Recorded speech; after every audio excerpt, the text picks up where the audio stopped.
Well, welcome everyone to our Thursday morning gathering brought to you by Harvard Pilgrim Healthcare and Tufts Health Plans. My name is Tara Healey, the founder and director of MindtheMoment, and I am delighted to be here with you this morning.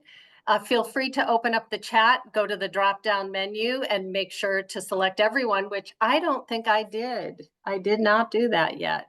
Sorry, Tara, I was distracting you. No, that's okay. And the practices, for anybody that's new, I know we had a couple folks yesterday that were brand new to joining these sessions. So for anybody that's new, they're about 12, 13 minutes in length, and we save time at the end for Q&A and sharing resources. So books or podcasts or apps that you come across that you think are, that are related and have been helpful to you. But we kick off every Thursday with my colleague and friend, Jonathan Roberts, to give us updates and talk about the sessions on Tuesday, which are wonderful if you're not familiar with them. So, John. Well, Tara, yes, I'm glad you brought the resources because that's why I'm here as a happy warrior from the land of Living Well community, the library of live and on-demand programming created and curated for you by Harvard Pilgrim Healthcare and Tufts Health Plan. Now, Tara, the reason I'm excited this morning is because next Tuesday, March 25th, 12 p.m. to 12:30 p.m. Eastern, we are hosting the next installment of our Art and Science of Awareness series, in which we interview individuals working on the cutting edge of mindfulness research. And our next interviewee is Dr. Chris Willard, a man from just around the block, Boston-based psychologist, author. Actually, if you don't mind, I would love to show you an image of just some of the mini books that he has either written or co-written. His latest here is how we grow through what we go through, which is a great title. Though I'll admit my personal favorite here is quite obviously Feelings Are Like Farts. So you may be surmising, though, by this array that Chris's focus is families and young people, and especially using mindfulness tools and techniques to help young people navigate stress, anxiety, trauma, and all those other things that we grow through by going through. And being myself the co-creator of a entire human child, I am super excited to hear what Chris has to say about all of this. Now, what I would like to do here, if I can, let me see if I can do this. I'd like to drop an image into the chat here. Let's see, is that going to work? I think it is. Let's see. Did that come up in your chat, Tara? It did not. Well, hold on. Yes. Oh, wait, yeah, there it is. It just took a moment to load there. Yeah, so, it did. It's up now. So this is just a promo image we're using. And, this is for folks to look at and have on their bedside table if they like. But also, if you happen to feel motivated to share information about this session, like on your own social media accounts or with friends or colleagues, that would be great. You can do so with our enthusiastic gratitude. Just keeping in mind, this session is like the session you're in right now is open to anyone at no cost. So please feel free to circulate broadly. And I'm also going to drop some links into the chat, which is just another way to join the session next Tuesday and also tell other people about it. Now, Tara, thinking about Chris's session got me a little bit curious. Yes. As a young person, it is important to feel like you are being seen and heard by the people around you. Yeah. I'm wondering if I might ask you if there was a particular person in your life when you were a young person that made you feel that way.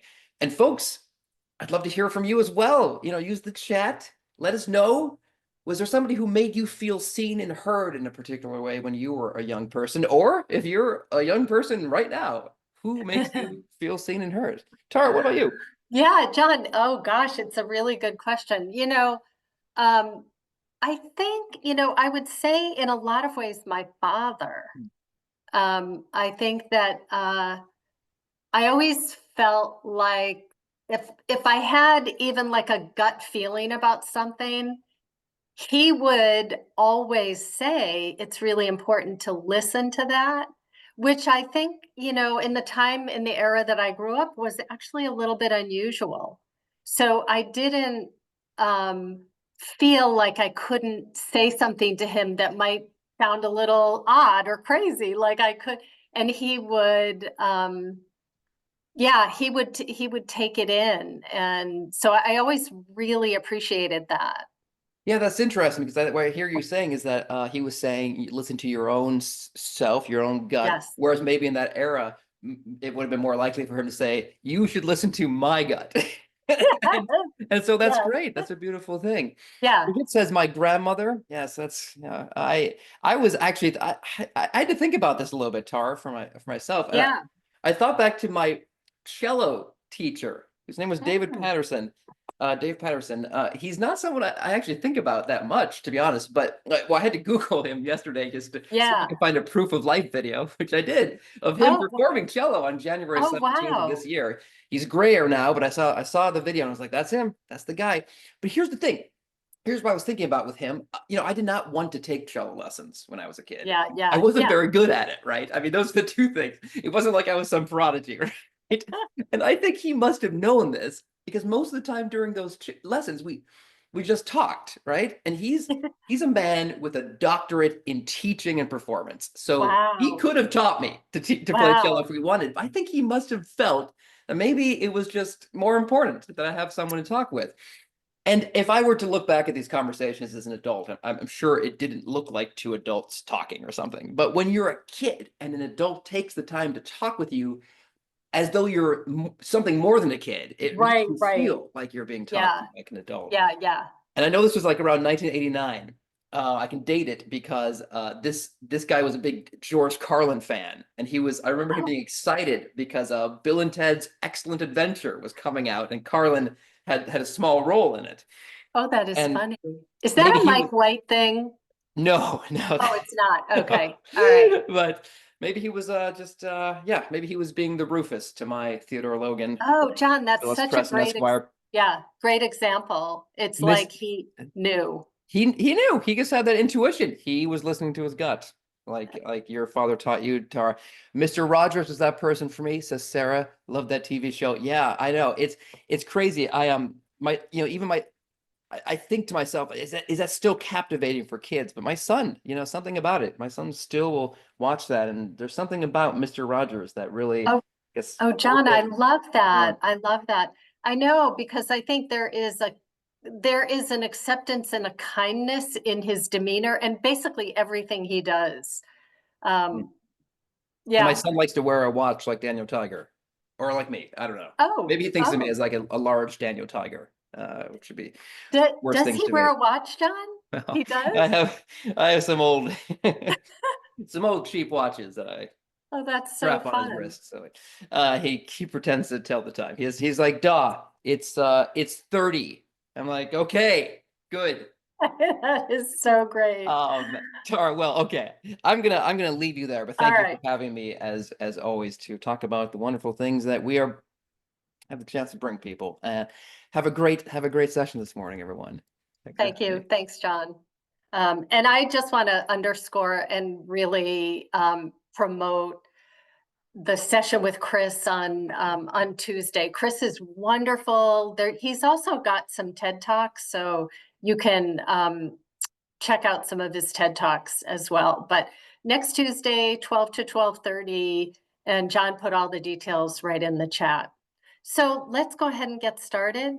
So move into a posture that feels comfortable and easy, where you're holding yourself in a way that is upright and engaged, not too loose, not too tight.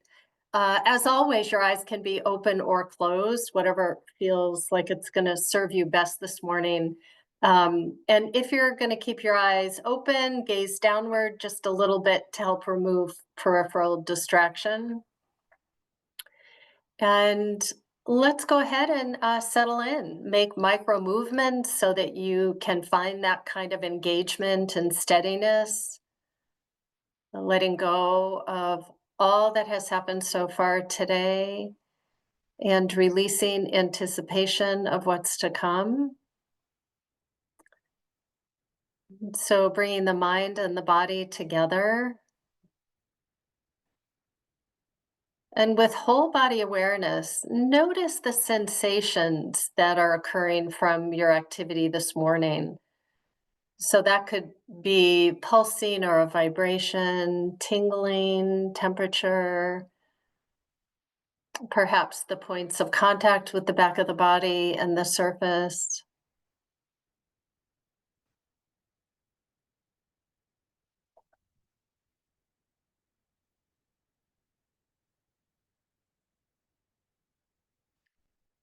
And bringing an attitude of allowance. So, an allowing of what is occurring, whether it feels pleasant or unpleasant, um, meeting the experience.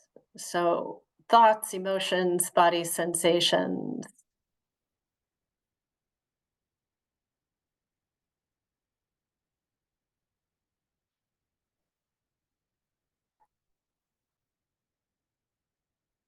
And take a moment to expand awareness to include sound in the room or even outside of the room.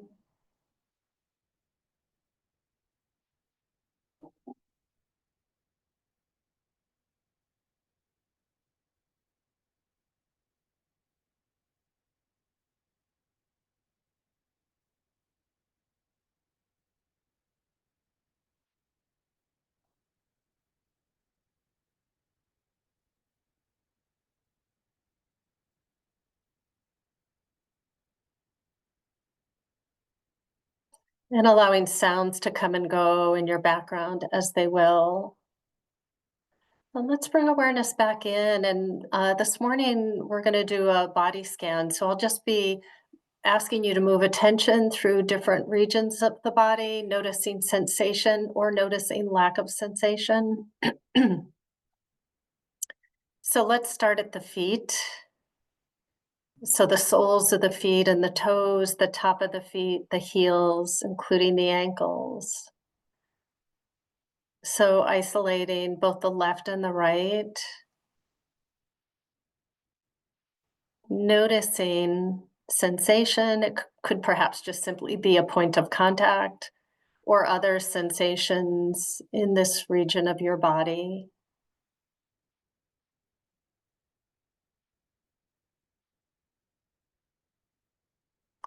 And moving awareness to the lower legs, so the calves and the shins.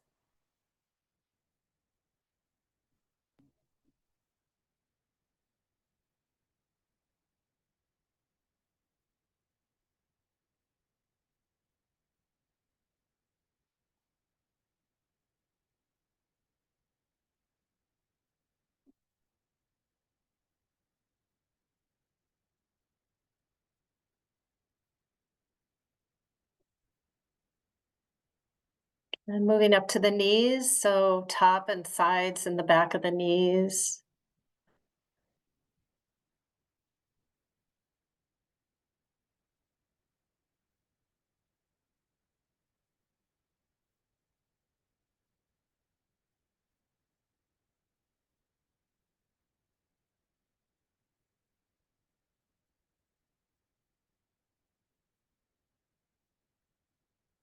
And moving to the thighs, so the tops and the sides and the back of the thigh.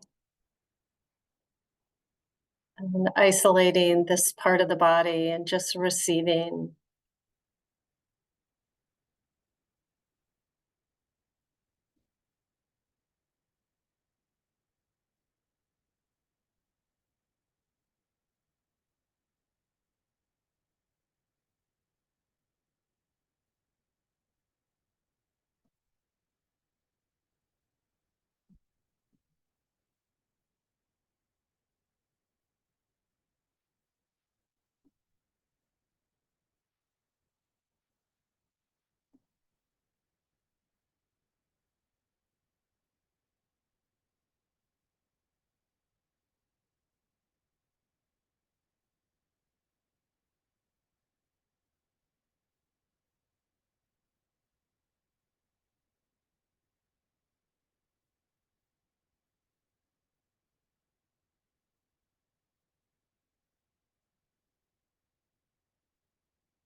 And moving awareness up over the hips and thighs, the upper body, the torso.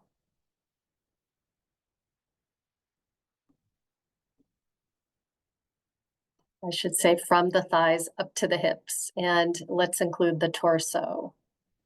So the front of the body, the back of the body, internally. Again, just with a receptive attitude in the mind, noticing sensations, also aware of lack of.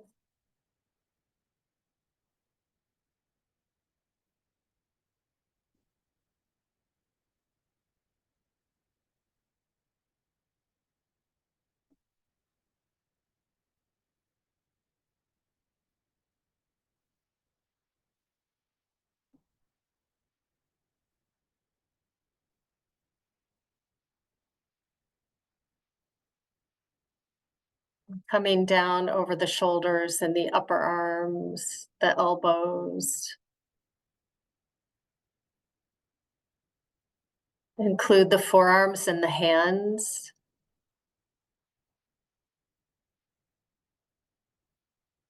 So taking in this part of the body, noticing what's there.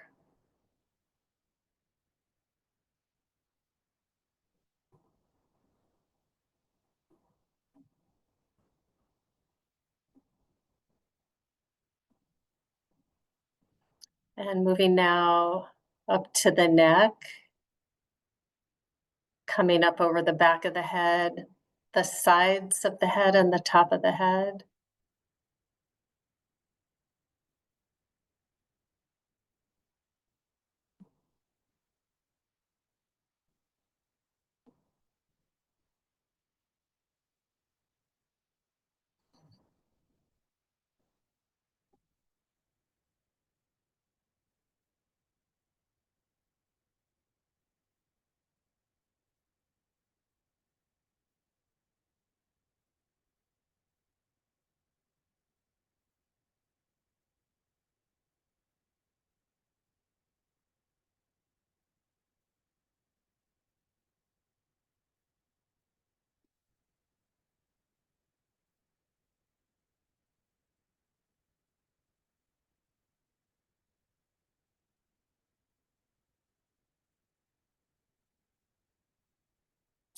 And finally coming down now over the face. So the forehead and the eyes, the nose, the cheeks and the jaw, the mouth and tongue.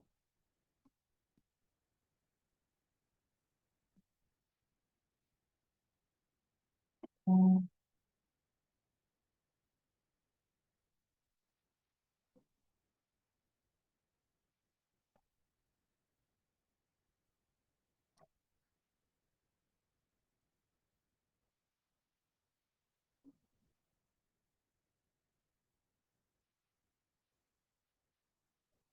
And releasing that. And just for the last few moments, finding a more narrow focus of awareness. And that could be breath sensation. So as you breathe in and out, where is it easiest for you to track the sensations of that breath? And so it could be nostrils, but it could also be the carriage of the body. So as you breathe in and out, either whole body awareness or it could be more fine-tuned. It's also fine to use sound.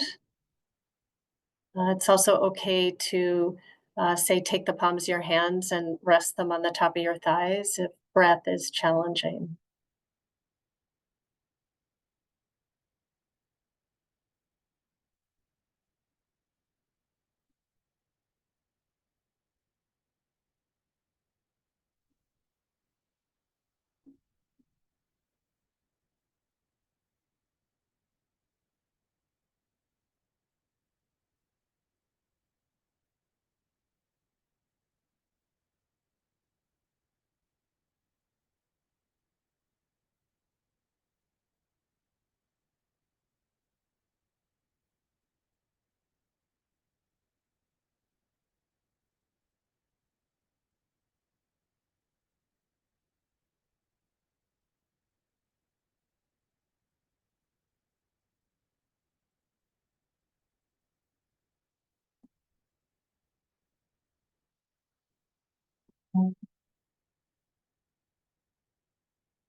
And noticing where your mind is and just simply releasing the memory or the planning, whatever narrative has slipped in, and just return.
And as we bring this meditation to a close, may we be peaceful and at ease.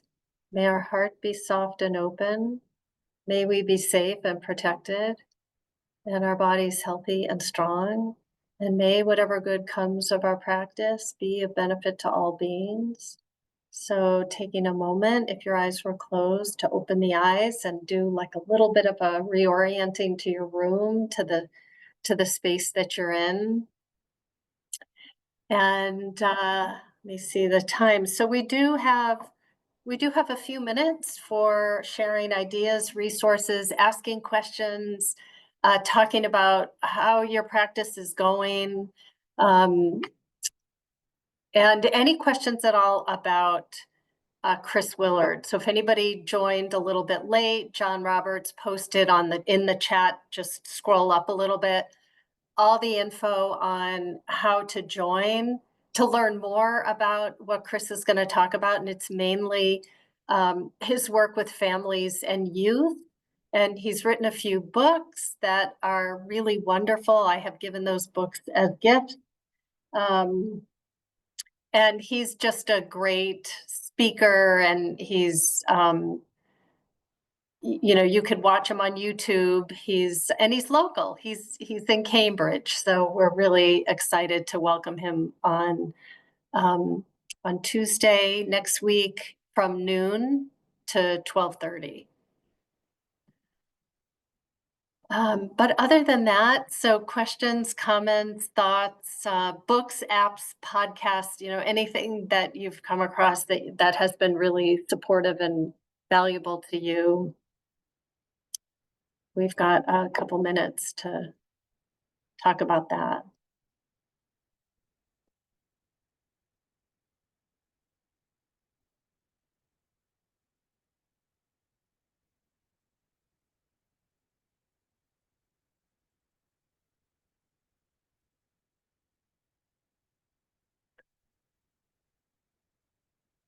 Well, if nobody has anything, I don't think we need to hang out. I think we can call it here.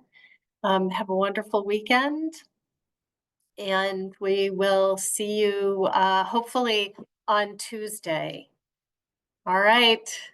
Bye, everybody.